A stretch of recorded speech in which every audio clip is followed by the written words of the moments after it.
Mas antes, um dilúvio, um cataclisma, o ato vingativo de Deus.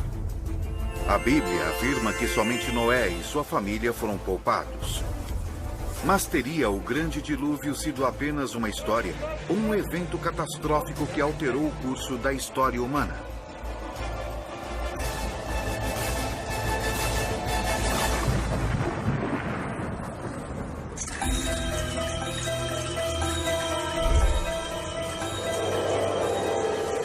Enigmas da História.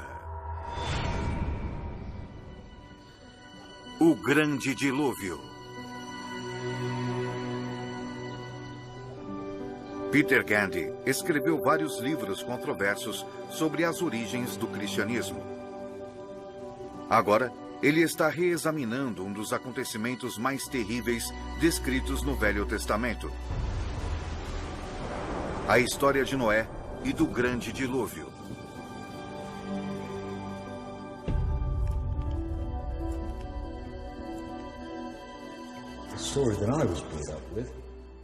A história que eu cresci ouvindo estava na Bíblia. Gênesis capítulo 6, versículo 17. Porque eis que trago um dilúvio de águas sobre a terra para desfazer toda a carne. E no Alcorão: e quando Noé antes gritou, nós o respondemos e o salvamos, ele e sua família, do terrível acontecimento. Narrativas de tremores de terra e inundações são comuns a muitas culturas. Suméria, grega, hindu, chinesa, nativo-americana, em histórias que remontam a milênios. Há muito tempo antes do Alcorão, no épico de Gilgamesh, 2000 anos antes de Cristo, a tempestade trazida por Haddad arrasou tudo até os céus como um ataque em uma batalha, lançando-se contra as pessoas. Onde quer que se procure, é realmente a história de um grande dilúvio.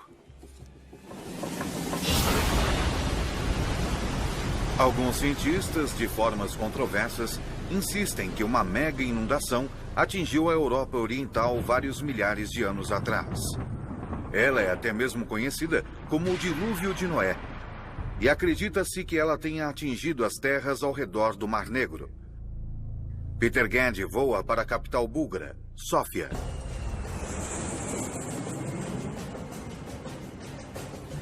Ele quer descobrir que efeitos uma enorme inundação pode ter tido nas primeiras civilizações dessas religiões e o que pode ter causado a inundação do Mar Negro.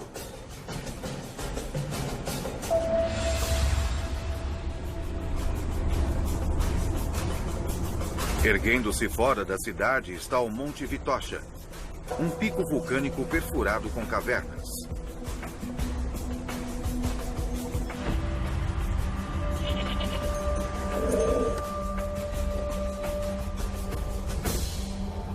Peter Gandy sobe até a montanha para se encontrar com o professor Yavor Shopov, da Universidade de Sófia.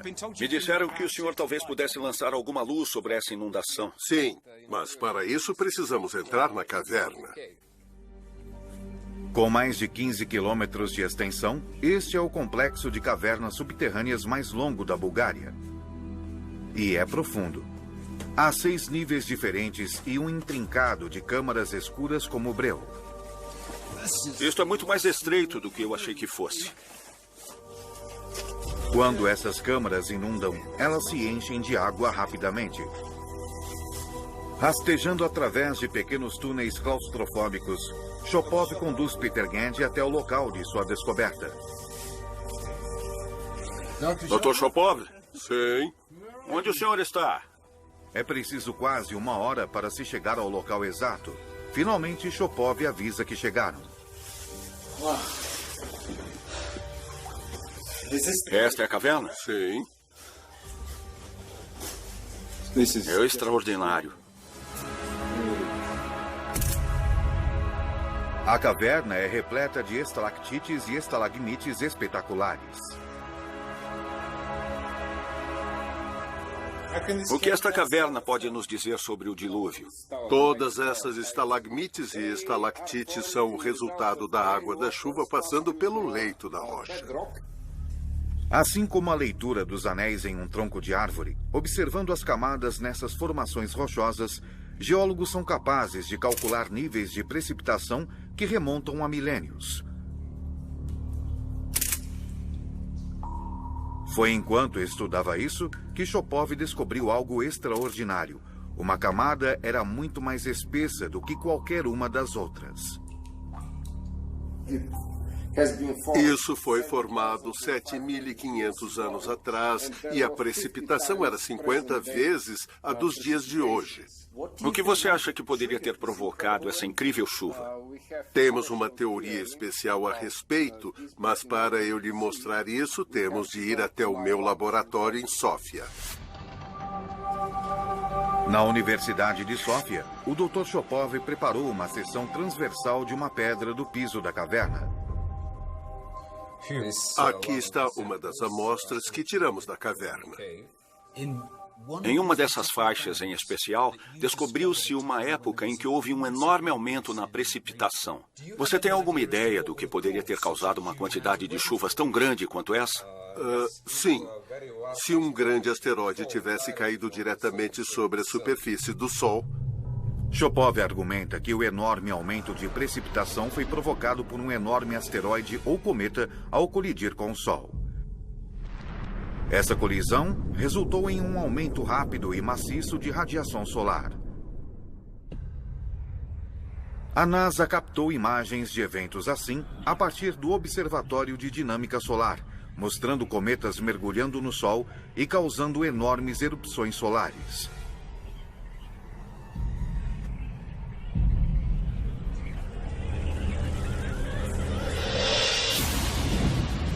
Chopov calcula que depois do cometa atingir o Sol, houve um aumento drástico e rápido na temperatura da Terra. Quantidades imensas de água do mar evaporaram, causando um aumento colossal nas chuvas.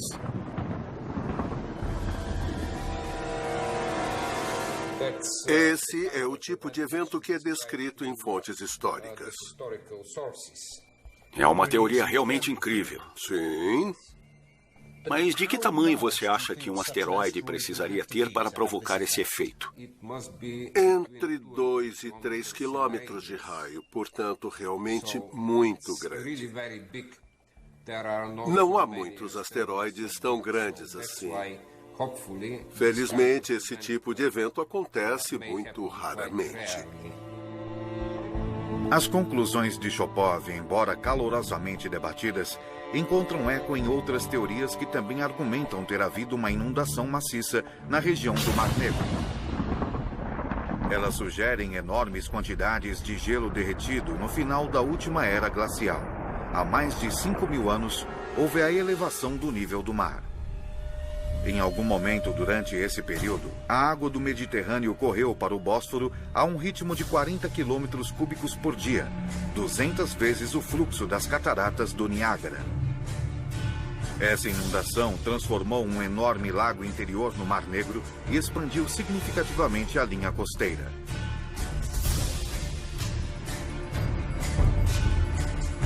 Para encontrar evidências para apoiar a teoria da mega inundação, Peter Gandy viaja para o leste, até as costas do Mar Negro.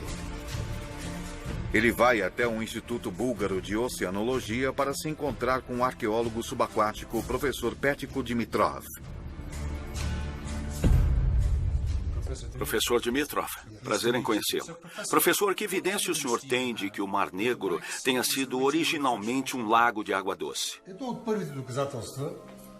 As primeiras evidências para a inundação do Mar Negro são as antigas linhas de costa encontradas na bacia do Mar Negro. Esta antiga linha de costa encontra-se a cerca de 90 a 120 metros de profundidade.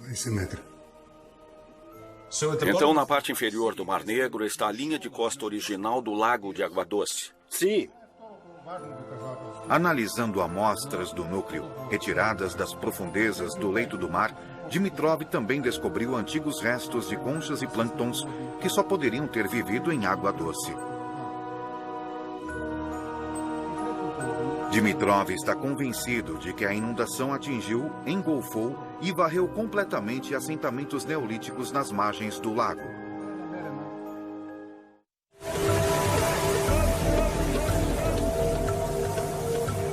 Em 2011, um navio de investigação geológica, o Academic, realizou extensas pesquisas subaquáticas. Konstantin Shiterev era o chefe da equipe. Um dia estávamos fazendo a varredura do leito do mar e encontramos uma espécie de saliência e decidimos enviar uma sonda para colher uma amostra. Quando a sonda foi puxada de volta, os cientistas começaram uma inspeção detalhada do que haviam recuperado.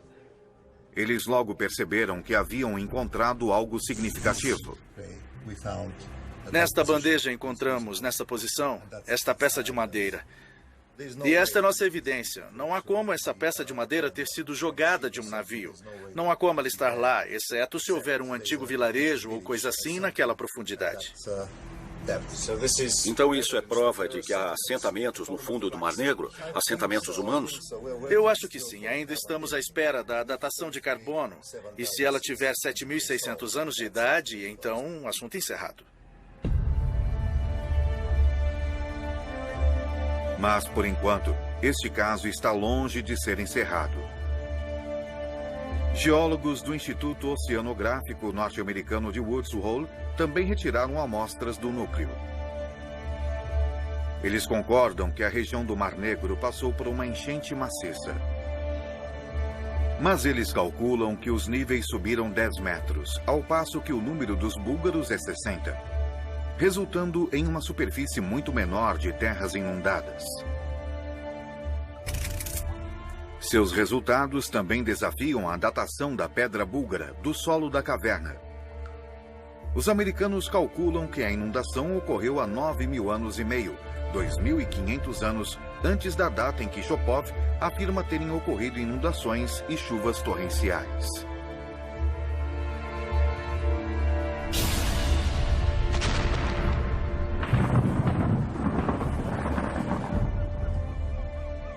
Mas muitos cientistas búlgaros estão convictos.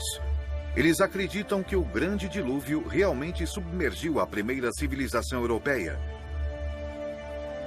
de 7.000 anos atrás e centrada no que é hoje o litoral búlgaro. É uma posição radical em relação à visão histórica convencional de que os minoicos fundaram a primeira sociedade europeia sofisticada 2.000 anos mais tarde em Creta. Peter Gandy está empenhado em encontrar vestígios dessa primitiva civilização.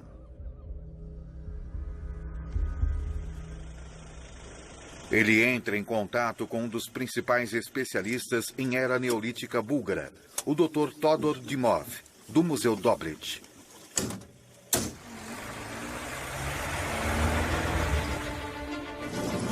Gandy e Dimov partem para a remota faixa norte-oriental da costa do Mar Negro búlgaro.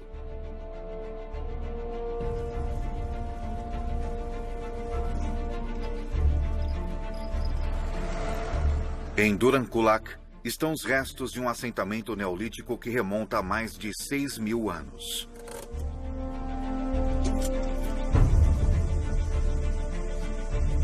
Essa foi uma comunidade sofisticada. Ela é chamada de Troia búlgara, mas antecede a antiga cidade grega em mais de 2.000 anos.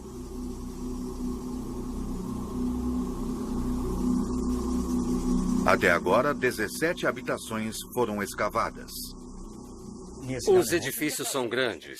Tem por volta de 160 a 180 metros quadrados, muito maiores do que um apartamento médio contemporâneo, mesmo nos Estados Unidos.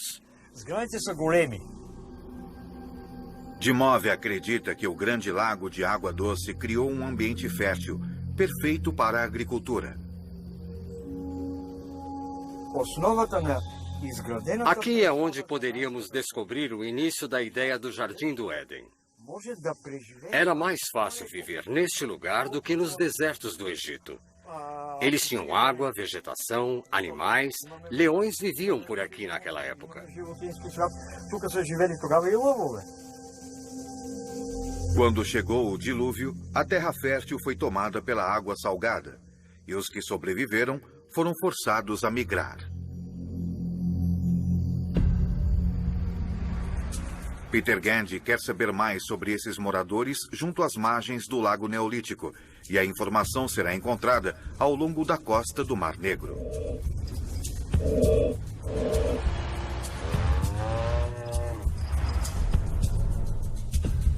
Em 1972, um sítio com quase 300 sepulturas foi encontrado nas cercanias do porto de Varna. Sua datação indicou que eles têm mais de 6.000 anos. Muitos despojos foram enviados ao Instituto Búlgaro de Antropologia. Peter Gandy está em Sófia para se encontrar com o professor Yordan Yordanov. O senhor tem alguma ideia de como eram essas pessoas? Para saber como eram essas pessoas há 7.000 anos, precisamos realizar uma reconstrução facial antropológica. Esse é o crânio mais bem preservado da necrópole de Varna.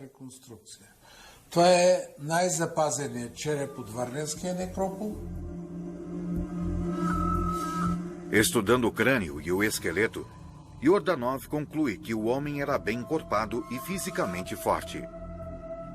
E o que aconteceu a eles? Eu não sei.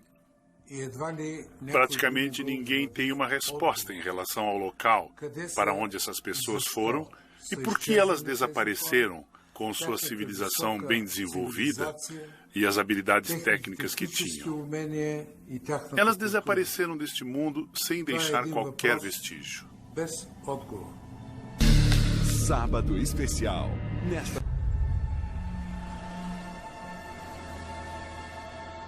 Muitas das sepulturas de Varna continham numerosos artefatos altamente sofisticados, feitos de ouro, cobre, cerâmica, pedra e conchas. Os tesouros da necrópole são mantidos no Museu Arqueológico de Varna. O guia de Gandy por este percurso espetacular é Hristo Smolenov.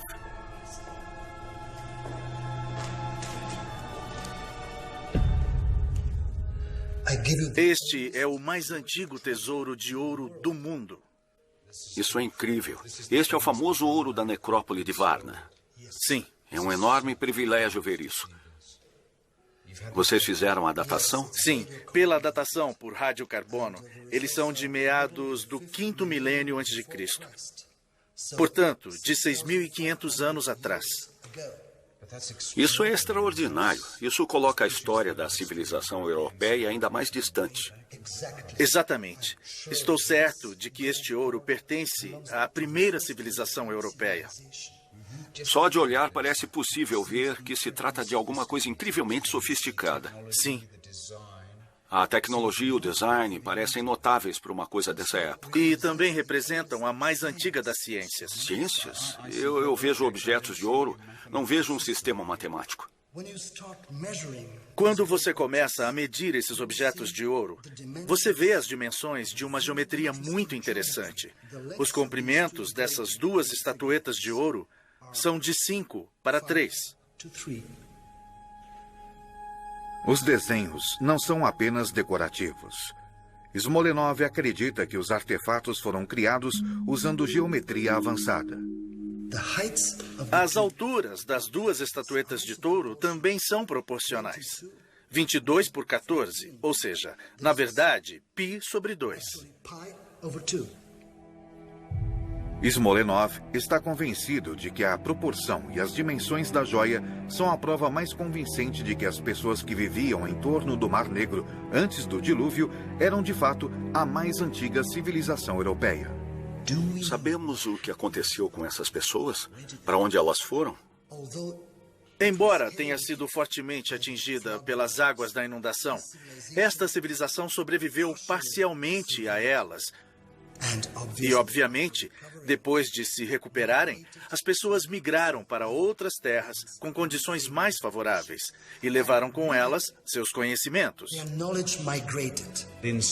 De alguma forma, daí surgiram muitas outras culturas que floresceram mais tarde. Exato. Portanto, daquele desastre, esta é uma parte essencial da história da humanidade. Sim. Smolenov acredita que esses povos antigos foram dispersados pelo dilúvio, mas seus conhecimentos reapareceram com um grande florescimento das civilizações egípcias, sumérias e gregas, 1000 a 2000 anos mais tarde. Ao olhar para o Mar Negro hoje, é difícil imaginar que ele já foi um lago de água doce. E sim, a evidência sugere que realmente houve uma inundação maciça aqui. O mar avançou, invadiu este lago e levou para longe o povo que aqui vivia. Eles acabaram se dispersando pelo mundo mediterrâneo, talvez até mesmo plantando as sementes da civilização europeia.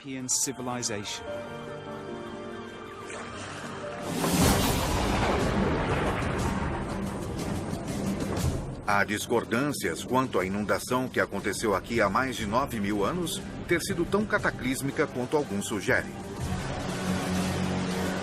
Mas se as histórias da Bíblia, Alcorão e Gilgamesh são uma representação de fatos reais, o dilúvio foi grande o bastante para destruir comunidades, mas também para criar novas civilizações.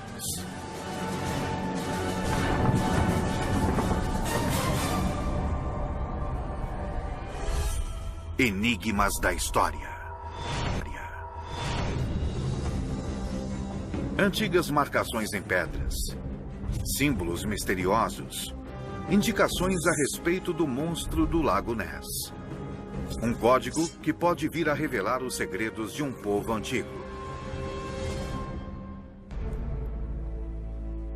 Enigma escocês. Escócia, no norte da Grã-Bretanha, tem uma história oculta. Há histórias que falam de druidas, magia e monstros. Espalhadas ao redor da Escócia estão 350 pedras em pé. Um dos enigmas do mundo antigo. Há cerca de 1500 anos, símbolos e marcas foram esculpidos nessas pedras por um povo conhecido como os Pictos. Inverurie, Escócia. Robbie Lee, professor honorário de Biociências da Universidade de Exeter, tem usado seus conhecimentos científicos para desvendar os segredos dessas pedras. Extraordinário. Muito estranho mesmo. Esta é a pedra de Brandsput, mas eu não acho que essas belas esculturas sejam obras de arte. Eu acho que são um código. E se pudéssemos decifrá-lo, poderíamos desvendar alguns dos mistérios do passado antigo da Escócia. Para desvendar o código, primeiro Lee precisa saber mais a respeito dos próprios Pictos. Edimburgo, Escócia.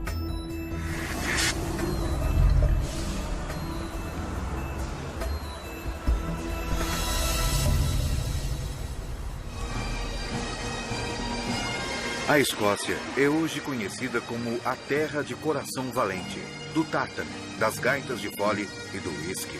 Mas os antigos predecessores dos escoceses não deixaram quaisquer registros escritos, e seu passado está encoberto.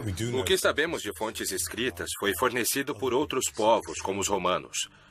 Temos aqui um mapa de Ptolomeu do século II, que mostra o mundo conhecido na época. E acima, no canto superior esquerdo, está a Bretanha e a Escócia, em um ângulo muito estranho, feito de forma bastante imprecisa. Águas quase não registradas, poder-se-ia dizer. O mapa de Ptolomeu foi feito em torno do ano de 150, no auge do Império Romano, que controlava cerca de 5 milhões de quilômetros quadrados da superfície terrestre.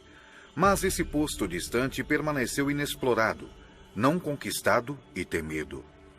Acima, naquela pequena faixa que é a Escócia, Ptolomeu escreveu a palavra Caledônios, que significa o povo forte ou inflexível.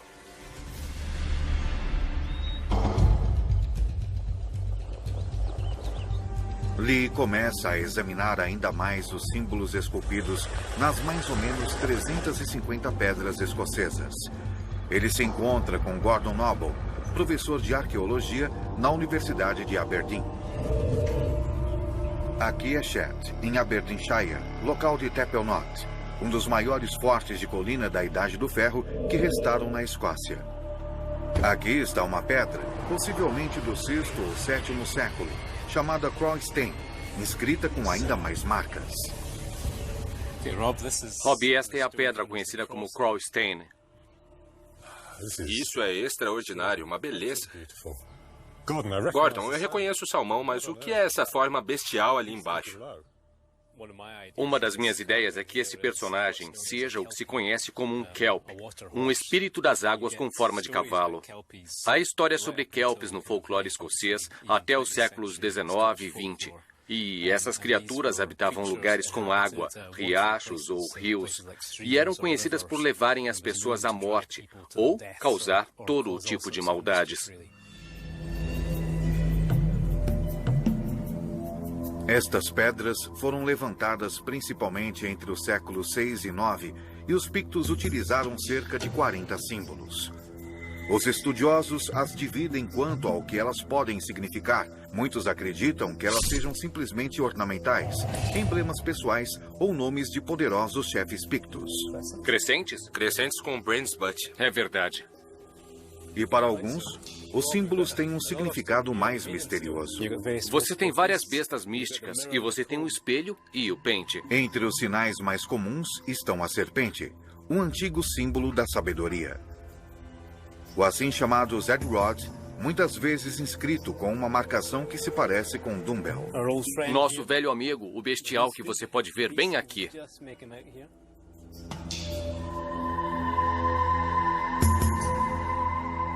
Este é o terceiro que vimos hoje nesta área? Absolutamente incrível. Há sem dúvida algum tipo de padrão aqui. Isso deve ser significativo. Sim. Lee tem acumulado uma grande quantidade de material e provas a respeito das bestas dos pictos e outros símbolos peculiares. Ele acredita que há neles um significado oculto que outros estudiosos deixaram passar.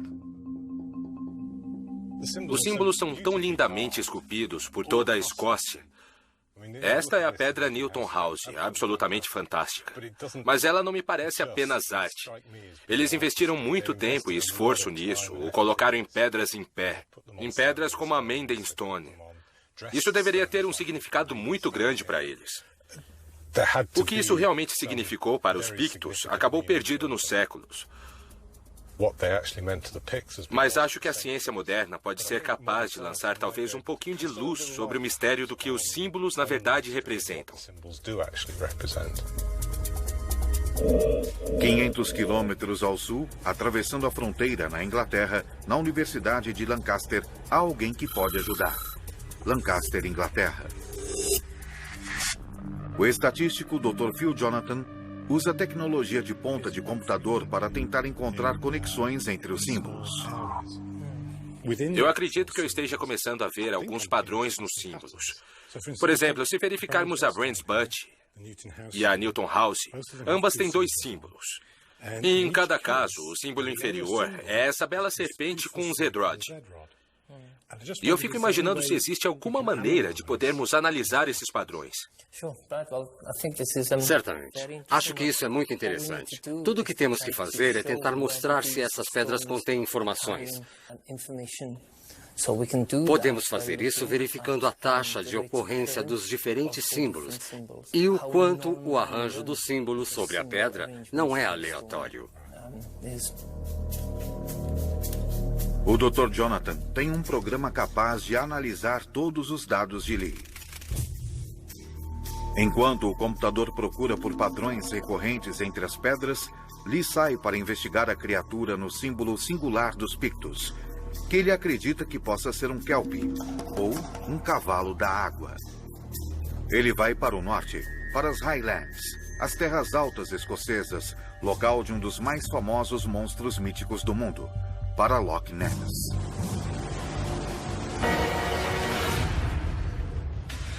Um mergulho surpreendente pelo submundo.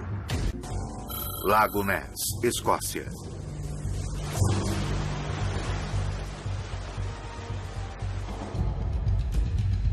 O pesquisador Adrian Chine tem examinado cuidadosamente esse lago há 30 anos, usando o sonar para explorar suas profundezas. Você já viu alguma coisa misteriosa ou semelhante a um monstro? Semelhante a monstros, certamente. Parte do meu trabalho é descobrir o que as pessoas estão vendo, porque elas têm visto e insistido que estão vendo animais de grande porte nos últimos 80 anos. Tudo bem. Alguns acreditam que o monstro do Lago Ness era um kelp.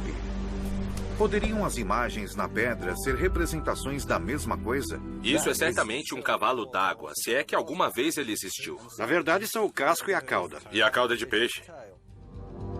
O primeiro relato escrito de Nessie remonta aos tempos dos Pictos. Isso é algumas vezes chamado de peixe-monstro. Tal relato está na biografia de Columba, no século VII, um santo irlandês que acredita-se tenha levado o cristianismo à Escócia no século VI. Columba viajou para visitar o rei Brut, o monarca Pictus, em Inverness. Ele chega a Loch Ness e vê que algo terrível está acontecendo. Em algum lugar perto do rio Ness, ele encontra um grupo de homens enterrando um de seus amigos que havia sido selvagemente mordido por um monstro d'água. Por isso, ele pede a um de seus seguidores para saltar na água e pegar um barco do outro lado. Seu seguidor faz isso exatamente tirando as roupas, o sabre, a túnica e mergulha na água. Mas a fera estava esperando no leito do rio, e seu apetite não está saciado, mas meramente despertado. Então o monstro nada até a superfície e se aproxima do homem com um terrível rugido. Columba faz então o sinal da cruz no ar, dizendo: rápido, volte e não toque aquele homem. E a fera se afasta mais rapidamente do que havia se aproximado, como se puxada por cordas.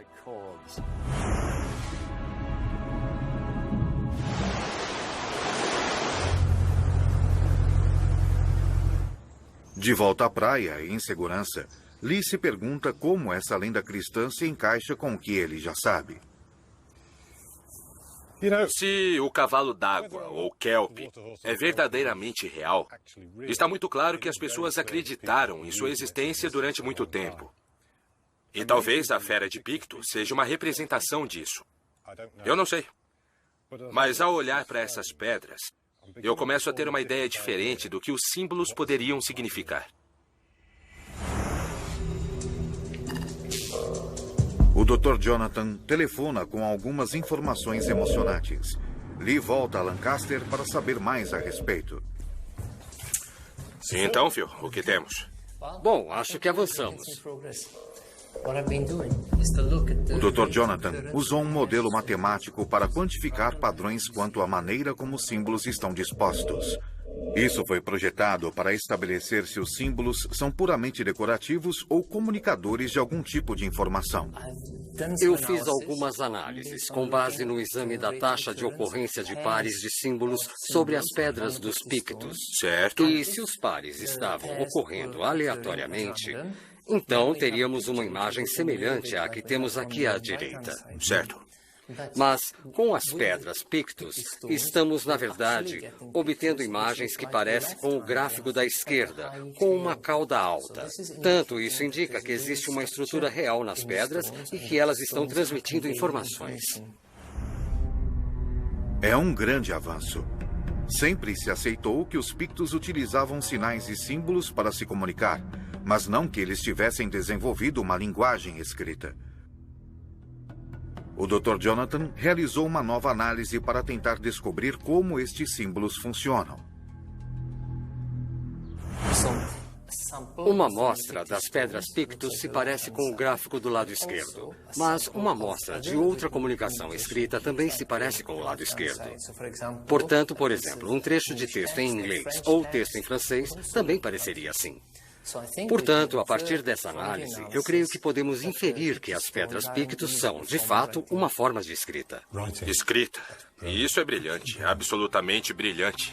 Agora, Lee precisa saber como os símbolos transmitem significado. Fiz outra análise tentando tratar disso e que se baseia em uma árvore de classificação. E a sugestão da árvore de classificação é que a pedra Pictus está transmitindo as palavras. Portanto, os símbolos são palavras. Exatamente. É a sugestão da árvore de classificação. Terras Altas, Escócia. De posse dessa informação, o próximo desafio de Lee é tentar traduzir as palavras Pictus. Lee se encontra com Guto Rees, especialista em linguagem da Universidade de Glasgow. Talvez outros idiomas celtas, como galês ou gaélico, possam fornecer algumas pistas.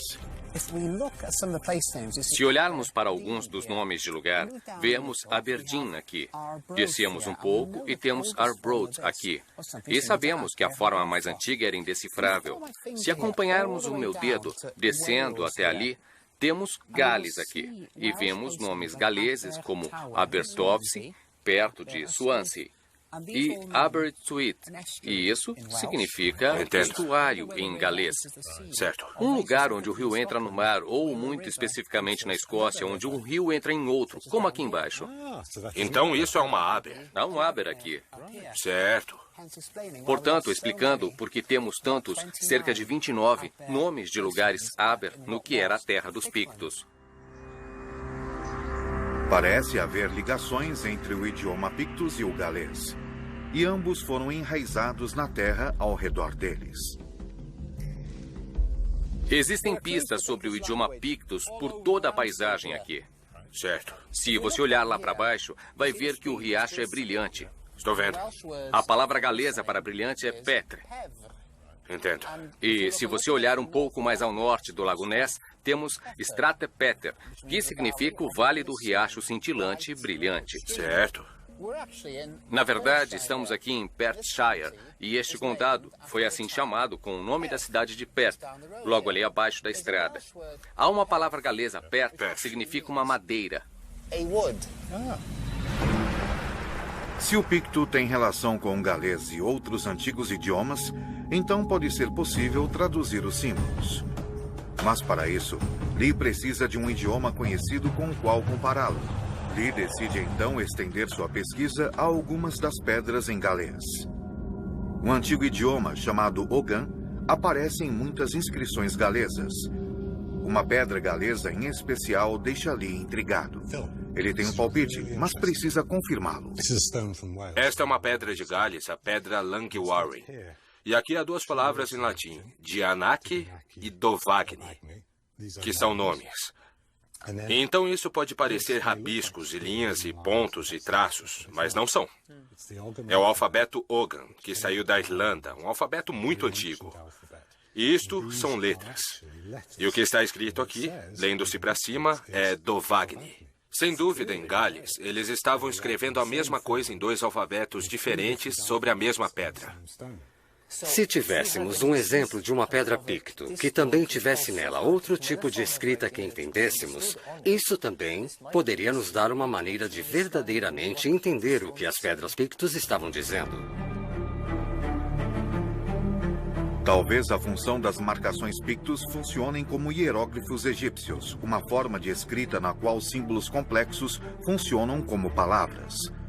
Hieróglifos foram decifrados usando-se a Pedra da Roseta, uma antiga placa de pedra com a mesma inscrição em 3 línguas diferentes. Uma, hieróglifos, e outra, um idioma conhecido do grego antigo.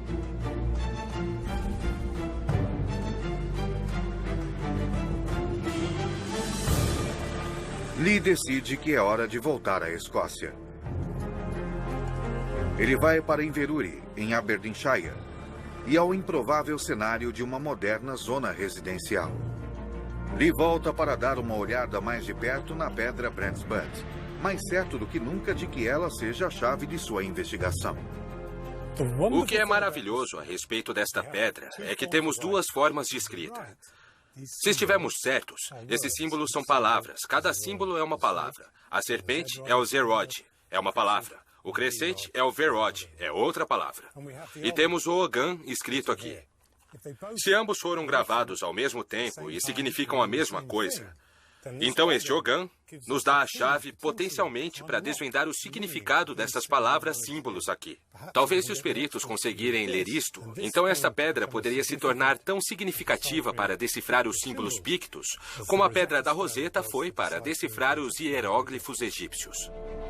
Para ajudá-lo a traduzir o texto Ogan, Lee se encontra novamente com o linguista Goodrich. Este é o meu desenho da pedra Brandsput, em Inverurie. Eu gostaria de saber se você poderia me ajudar com esta inscrição Ogan. Bom, eu posso lhe dizer o que eu acho que cada letra significa. E esta é uma pedra belamente inscrita. Este seria um E, R, A, T, A, D, D, e assim por diante até o final da inscrição. Certo. E que nós leríamos como Eratawaren.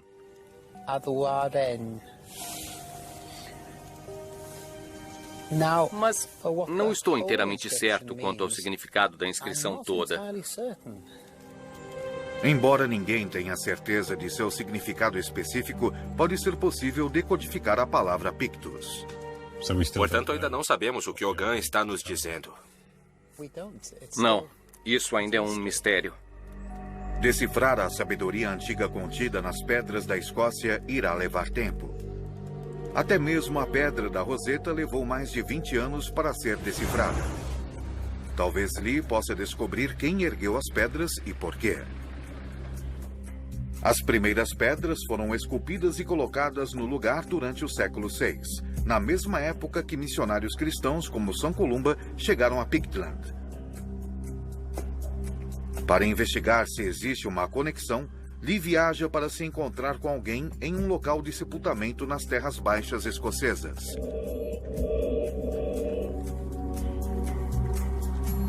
O Dr. David Clark está esperando por ele ali embaixo na própria câmara funerária.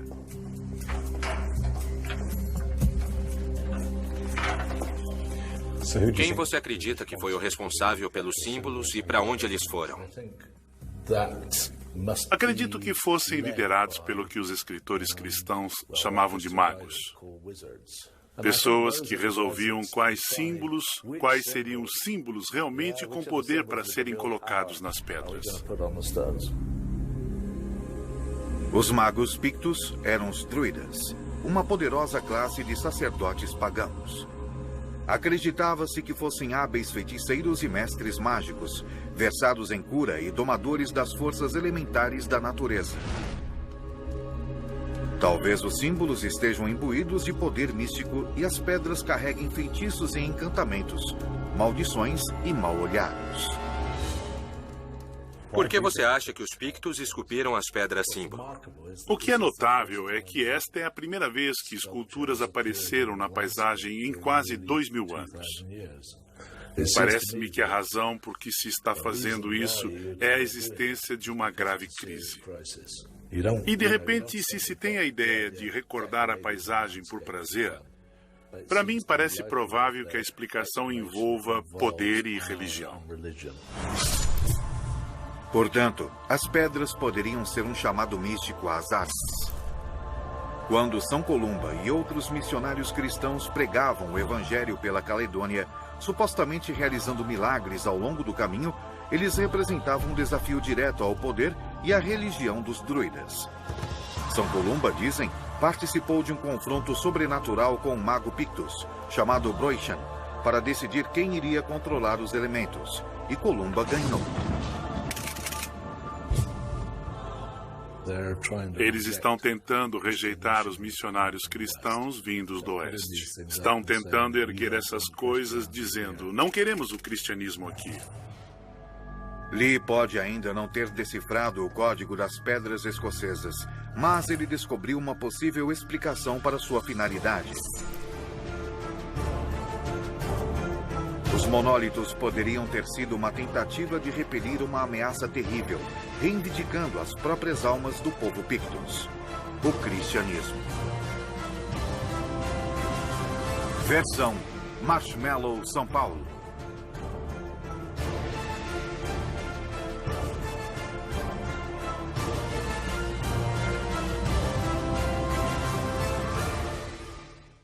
Mulheres que... Civilização europeia de 7.000 anos atrás e centrada no que é hoje o litoral búlgaro. É uma posição radical em relação à visão histórica convencional de que os minoicos fundaram a primeira sociedade europeia sofisticada 2.000 anos mais tarde em Creta. Peter Gandy está empenhado em encontrar vestígios dessa primitiva civilização.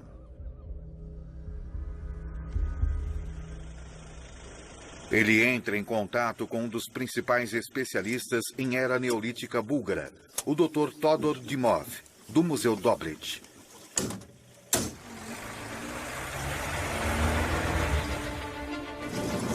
Gandy e Dimov partem para a remota faixa norte-oriental da costa do Mar Negro búlgaro.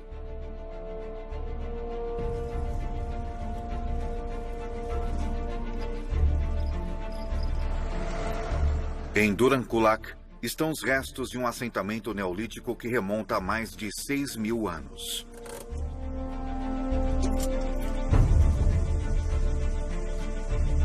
Essa foi uma comunidade sofisticada.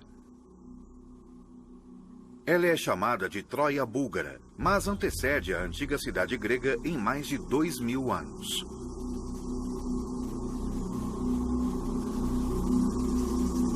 Até agora, 17 habitações foram escavadas. Os edifícios são grandes. Tem por volta de 160 a 180 metros quadrados, muito maiores do que um apartamento médio contemporâneo, mesmo nos Estados Unidos.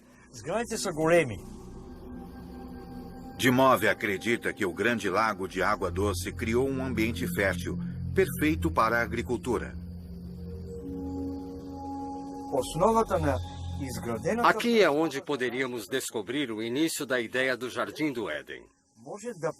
Era mais fácil viver neste lugar do que nos desertos do Egito. Eles tinham água, vegetação, animais. Leões viviam por aqui naquela época. Quando chegou o dilúvio, a terra fértil foi tomada pela água salgada, e os que sobreviveram foram forçados a migrar. Peter Gandy quer saber mais sobre esses moradores junto às margens do Lago Neolítico, e a informação será encontrada ao longo da costa do Mar Negro.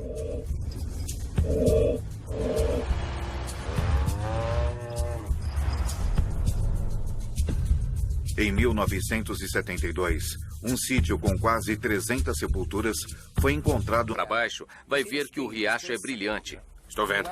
A palavra galesa para brilhante é Petre. Entendo. E se você olhar um pouco mais ao norte do Lago Ness, temos Strate Peter, que significa o Vale do Riacho Cintilante e Brilhante. Certo. Na verdade, estamos aqui em Perthshire, e este condado foi assim chamado com o nome da cidade de Perth, logo ali abaixo da estrada. Há uma palavra galesa, Perth, que significa uma madeira. Se o picto tem relação com o galês e outros antigos idiomas, então pode ser possível traduzir os símbolos. Mas para isso, Lee precisa de um idioma conhecido com o qual compará-lo. Lee decide então estender sua pesquisa a algumas das pedras em galês. Um antigo idioma chamado Ogan aparece em muitas inscrições galesas. Uma pedra galesa em especial deixa Lee intrigado. Ele tem um palpite, mas precisa confirmá-lo. Esta é uma pedra de Gales, a pedra Langiwarre. E aqui há duas palavras em latim, Dianac e Dovagni, que são nomes. E então isso pode parecer rabiscos e linhas e pontos e traços, mas não são. É o alfabeto Ogan, que saiu da Irlanda, um alfabeto muito antigo. E isto são letras. E o que está escrito aqui, lendo-se para cima, é Dovagni. Sem dúvida, em Gales, eles estavam escrevendo a mesma coisa em dois alfabetos diferentes sobre a mesma pedra. Se tivéssemos um exemplo de uma pedra picto, que também tivesse nela outro tipo de escrita que entendêssemos, isso também poderia nos dar uma maneira de verdadeiramente entender o que as pedras pictos estavam dizendo. Talvez a função das marcações pictos funcionem como hieróglifos egípcios, uma forma de escrita na qual símbolos complexos funcionam como palavras. Hieróglifos foram decifrados usando-se a Pedra da Roseta, uma antiga placa de pedra com a mesma inscrição em 3 línguas diferentes, uma hieróglifos e outra um idioma conhecido do grego antigo.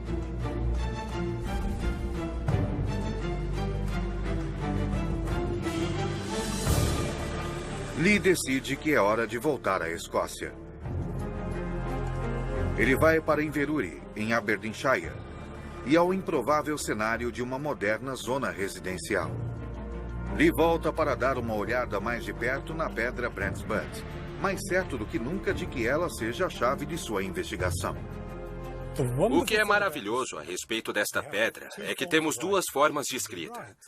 Se estivermos certos, esses símbolos são palavras. Cada símbolo é uma palavra. A serpente é o Zerod, é uma palavra. O crescente é o Verod, é outra palavra.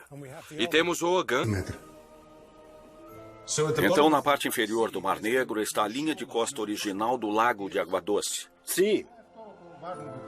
Analisando amostras do núcleo, retiradas das profundezas do leito do mar, Dimitrov também descobriu antigos restos de conchas e plânctons que só poderiam ter vivido em água doce.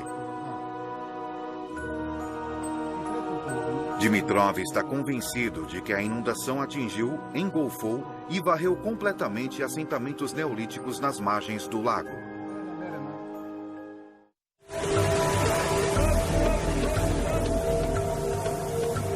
Em 2011, um navio de investigação geológica, o Academic, realizou extensas pesquisas subaquáticas. Konstantin Shiterev era o chefe da equipe. Um dia estávamos fazendo a varredura do leito do mar e encontramos uma espécie de saliência e decidimos enviar uma sonda para colher uma amostra. Quando a sonda foi puxada de volta, os cientistas começaram uma inspeção detalhada do que haviam recuperado. Eles logo perceberam que haviam encontrado algo significativo. Nesta bandeja encontramos, nessa posição, esta peça de madeira. E esta é nossa evidência. Não há como essa peça de madeira ter sido jogada de um navio. Não há como ela estar lá, exceto se houver um antigo vilarejo ou coisa assim naquela profundidade. Então isso é prova de que há assentamentos no fundo do Mar Negro? Assentamentos humanos? Eu acho que sim. Ainda estamos à espera da datação de carbono. E se ela tiver 7.600 anos de idade, então assunto encerrado. Mas, por enquanto, este caso está longe de ser encerrado.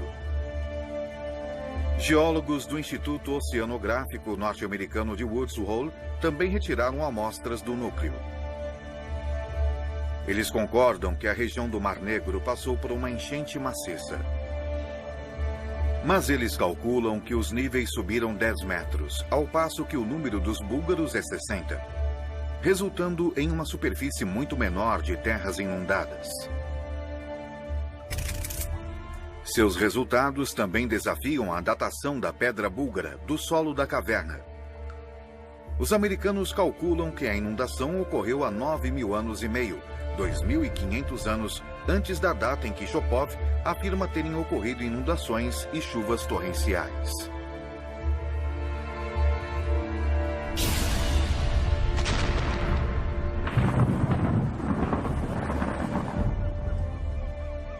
Mas muitos cientistas búlgaros estão convictos. Eles Se o picto tem relação com o galês e outros antigos idiomas, então pode ser possível traduzir os símbolos. Mas para isso, Lee precisa de um idioma conhecido com o qual compará-lo. Lee decide então estender sua pesquisa a algumas das pedras em galês. Um antigo idioma chamado Ogan aparece em muitas inscrições galesas. Uma pedra galesa em especial deixa Lee intrigado. Ele tem um palpite, mas precisa confirmá-lo. Esta é uma pedra de Gales, a pedra Langhwarren. E aqui há 2 palavras em latim, Dianac e Dovagni, que são nomes. E então isso pode parecer rabiscos e linhas e pontos e traços, mas não são. É o alfabeto Ogham, que saiu da Irlanda, um alfabeto muito antigo. E isto são letras. E o que está escrito aqui, lendo-se para cima, é Dovagni. Sem dúvida, em Gales, eles estavam escrevendo a mesma coisa em dois alfabetos diferentes sobre a mesma pedra. Se tivéssemos um exemplo de uma pedra picto que também tivesse nela outro tipo de escrita que entendêssemos, isso também poderia nos dar uma maneira de verdadeiramente entender o que as pedras pictos estavam dizendo. Talvez a função das marcações pictos funcionem como hieróglifos egípcios, uma forma de escrita na qual símbolos complexos funcionam como palavras. Hieróglifos foram decifrados usando-se a Pedra da Roseta, uma antiga placa de pedra com a mesma inscrição em 3 línguas diferentes. Uma, hieróglifos, e outra, um idioma conhecido do grego antigo.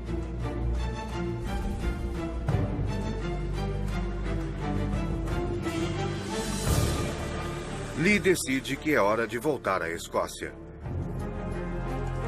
Ele vai para Inverurie, em Aberdeenshire, e ao improvável cenário de uma moderna zona residencial.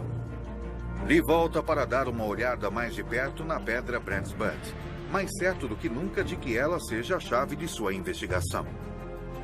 O que é maravilhoso a respeito desta pedra é que temos 2 formas de escrita. Se estivermos certos, esses símbolos são palavras. Cada símbolo é uma palavra. A serpente é o Zerod, é uma palavra. O crescente é o Verod, é outra palavra. E temos o Ogham escrito aqui. Se ambos foram gravados ao mesmo tempo e significam a mesma coisa, então este Ogham nos dá a chave potencialmente para desvendar o significado dessas palavras símbolos aqui. Talvez se os peritos conseguirem ler isto, então esta pedra poderia se tornar tão significativa para decifrar os símbolos pictos, como a Pedra da Roseta foi para decifrar os hieróglifos egípcios. Para ajudá-lo a traduzir o texto Ogham, Lee se encontra novamente com um linguista. Onde quer que se procure, é realmente a história de um grande dilúvio. Alguns cientistas, de formas controversas, insistem que uma mega inundação atingiu a Europa Oriental vários milhares de anos atrás. Ela é até mesmo conhecida como o Dilúvio de Noé. E acredita-se que ela tenha atingido as terras ao redor do Mar Negro.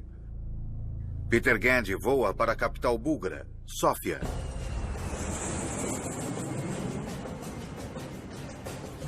Ele quer descobrir que efeitos uma enorme inundação pode ter tido nas primeiras civilizações dessas religiões e o que pode ter causado a inundação do Mar Negro.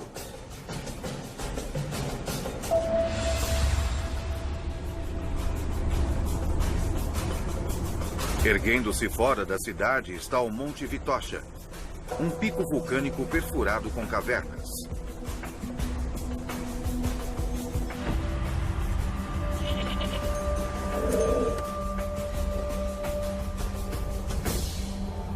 Peter Gandy sobe até a montanha para se encontrar com o professor Yavor Shopov, da Universidade de Sófia. Me disseram que o senhor talvez pudesse lançar alguma luz sobre essa inundação. Sim, mas para isso precisamos entrar na caverna. Com mais de 15 quilômetros de extensão, este é o complexo de cavernas subterrâneas mais longo da Bulgária. E é profundo. Há 6 níveis diferentes e um intrincado de câmaras escuras como breu. Isto é muito mais estreito do que eu achei que fosse.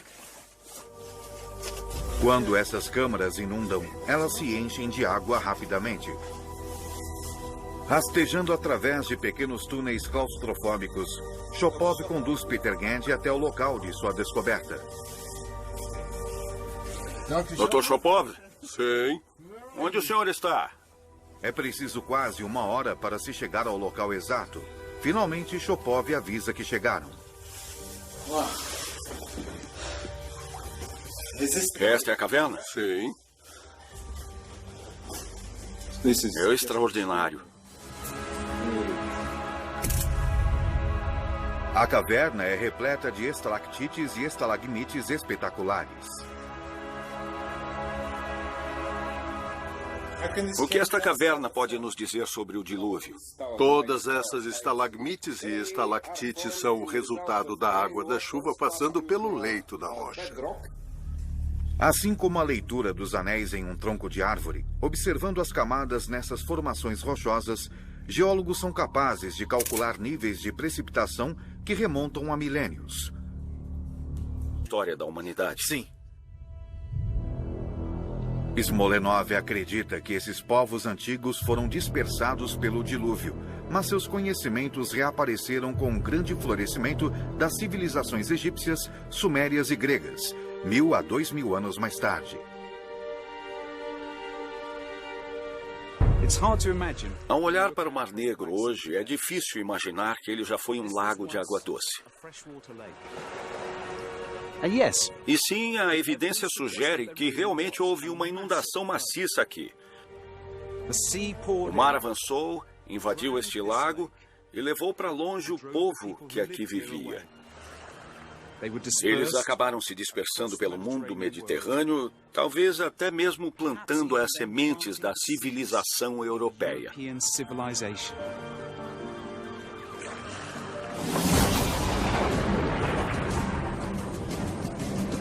Há discordâncias quanto à inundação que aconteceu aqui há mais de 9.000 anos ter sido tão cataclísmica quanto alguns sugerem. Mas se as histórias da Bíblia, Alcorão e Gilgamesh são uma representação de fatos reais, o dilúvio foi grande o bastante para destruir comunidades, mas também para criar novas civilizações.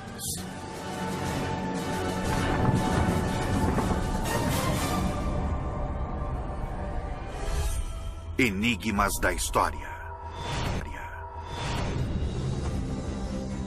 Antigas marcações em pedras, símbolos misteriosos, indicações a respeito do monstro do Lago Ness. Um código que pode vir a revelar os segredos de um povo antigo. Enigma escocês. Escócia, no norte da Grã-Bretanha, tem uma história oculta. Há histórias que falam de druidas, magia e monstros. Espalhadas ao redor da Escócia estão 350 pedras em pé. Um dos enigmas do mundo antigo. Há cerca de 1500 anos, símbolos e marcas foram esculpidos nessas pedras por um povo conhecido como os Pictos. Inverurie, Escócia. Robbie Lee, professor honorário de Biociências da Universidade de Exeter, tem usado seus conhecimentos científicos para desvendar os segredos dessas pedras. Extraordinário. Muito estranho mesmo. Esta é a pedra de Brandsput. 60 a 180 metros quadrados, muito maiores do que um apartamento médio contemporâneo, mesmo nos Estados Unidos. Dimove acredita que o grande lago de água doce criou um ambiente fértil, perfeito para a agricultura. Aqui é onde poderíamos descobrir o início da ideia do Jardim do Éden. Era mais fácil viver neste lugar do que nos desertos do Egito. Eles tinham água, vegetação, animais. Leões viviam por aqui naquela época. Quando chegou o dilúvio, a terra fértil foi tomada pela água salgada, e os que sobreviveram foram forçados a migrar. Peter Gandy quer saber mais sobre esses moradores junto às margens do Lago Neolítico, e a informação será encontrada ao longo da costa do Mar Negro.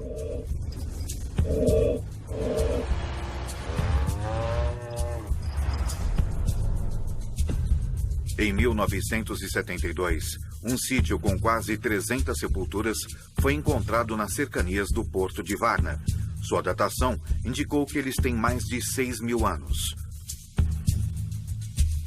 Muitos despojos foram enviados ao Instituto Búlgaro de Antropologia. Peter Gandy está em Sófia para se encontrar com o professor Yordan Yordanov. O senhor tem alguma ideia de como eram essas pessoas? Para saber como eram essas pessoas há 7.000 anos, precisamos realizar uma reconstrução facial antropológica. Esse é o crânio mais bem preservado da necrópole de Varna.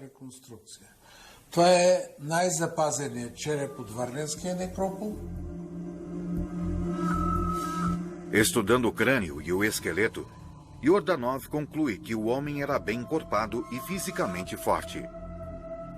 E o que aconteceu a eles? Eu não sei. Praticamente ninguém tem uma resposta em relação ao local para onde essas pessoas foram e por que elas desapareceram com sua civilização bem desenvolvida e as habilidades técnicas que tinham. Elas desapareceram deste mundo sem deixar qualquer vestígio. Sábado especial.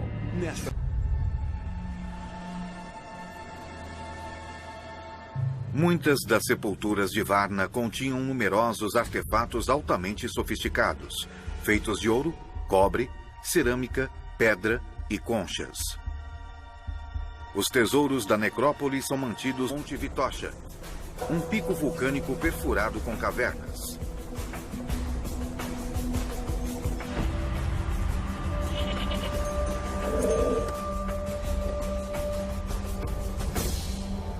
Peter Gandy sobe até a montanha para se encontrar com o professor Yavor Shopov, da Universidade de Sófia. Me disseram que o senhor talvez pudesse lançar alguma luz sobre essa inundação. Sim, mas para isso precisamos entrar na caverna. Com mais de 15 quilômetros de extensão, este é o complexo de cavernas subterrâneas mais longo da Bulgária. E é profundo. Há 6 níveis diferentes e um intrincado de câmaras escuras como breu. Isto é muito mais estreito do que eu achei que fosse. Quando essas câmaras inundam, elas se enchem de água rapidamente. Rastejando através de pequenos túneis claustrofóbicos, Shopov conduz Peter Gandy até o local de sua descoberta. Dr. Shopov? Sim. Onde o senhor está? É preciso quase 1 hora para se chegar ao local exato. Finalmente, Shopov avisa que chegaram. Esta é a caverna? Sim. É extraordinário. A caverna é repleta de estalactites e estalagmites espetaculares. O que esta caverna pode nos dizer sobre o dilúvio? Todas essas estalagmites e estalactites são o resultado da água da chuva passando pelo leito da rocha. Assim como a leitura dos anéis em um tronco de árvore, observando as camadas nessas formações rochosas, geólogos são capazes de calcular níveis de precipitação que remontam a milênios. Foi enquanto estudava isso que Shopov descobriu algo extraordinário. Uma camada era muito mais espessa do que qualquer uma das outras. Isso foi formado 7.500 anos atrás e a precipitação era 50 vezes a dos dias de hoje. O que você acha que poderia ter provocado essa incrível chuva? Temos uma teoria especial a respeito, mas para eu lhe mostrar isso, temos de ir até o meu laboratório em Sófia. Na Universidade de Sófia, o Dr. Shopov preparou uma seção transversal de uma pedra do piso da caverna. Aqui está uma das amostras que tiramos da caverna. Em uma dessas faixas em especial, descobriu-se uma época em que houve um enorme aumento na precipitação. Escócia, no norte da Grã-Bretanha, tem uma história oculta. Há histórias que falam de druidas, magia e monstros. Espalhadas ao redor da Escócia estão 350 pedras em pé. Um dos enigmas do mundo antigo. Há cerca de 1.500 anos, Símbolos e marcas foram esculpidos nessas pedras por um povo conhecido como os Pictos. Inverurie, Escócia. Robbie Lee, professor honorário de Biociências da Universidade de Exeter, tem usado seus conhecimentos científicos para desvendar os segredos dessas pedras. Extraordinário. Muito estranho mesmo. Esta é a Pedra de Brandsbury, mas eu não acho que essas belas esculturas sejam obras de arte. Eu acho que são um código. E se pudéssemos decifrá-lo, poderíamos desvendar alguns dos mistérios do passado antigo da Escócia. Para desvendar o código, primeiro Lee precisa saber mais a respeito dos próprios Pictos. Edimburgo, Escócia.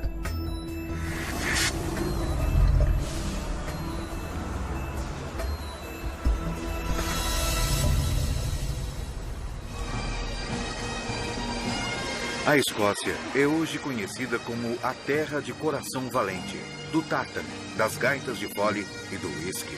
Mas os antigos predecessores dos escoceses não deixaram quaisquer registros escritos, e seu passado está encoberto. O que sabemos de fontes escritas foi fornecido por outros povos, como os romanos. Temos aqui um mapa de Ptolomeu do século II, que mostra o mundo conhecido na época. E acima, no canto superior esquerdo, está a Bretanha e a Escócia, em um ângulo muito estranho, feito de forma bastante imprecisa. Águas quase não registradas, poder-se-ia dizer. O mapa de Ptolomeu foi feito em torno do ano de 150, no auge do Império Romano, que controlava cerca de 5 milhões de quilômetros quadrados da superfície terrestre. Mas esse posto distante permaneceu inexplorado, não conquistado e temido. Acima, naquela pequena faixa que é a Escócia, Ptolomeu escreveu a palavra Caledônios, que significa o povo forte ou inflexível.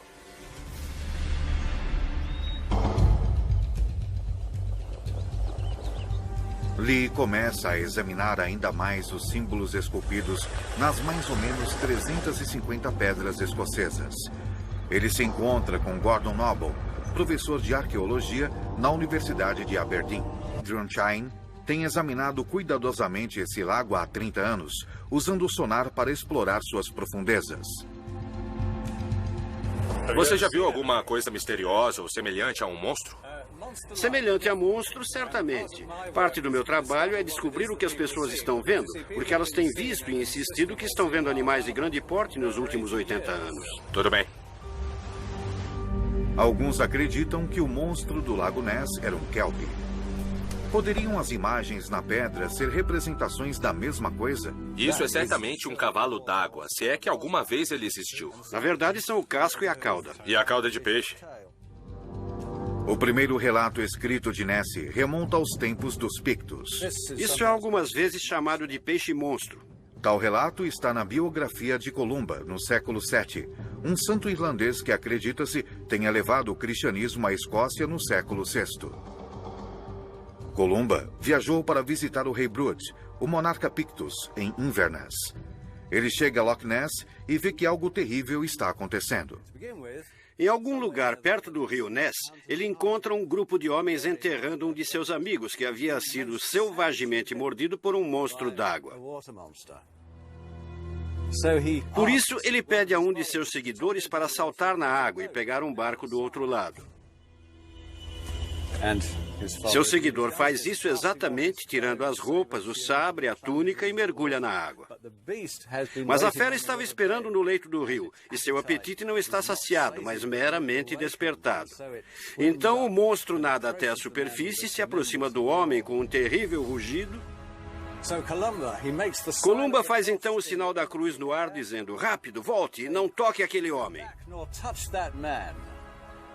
E a fera se afasta mais rapidamente do que havia se aproximado, como se puxada por cordas.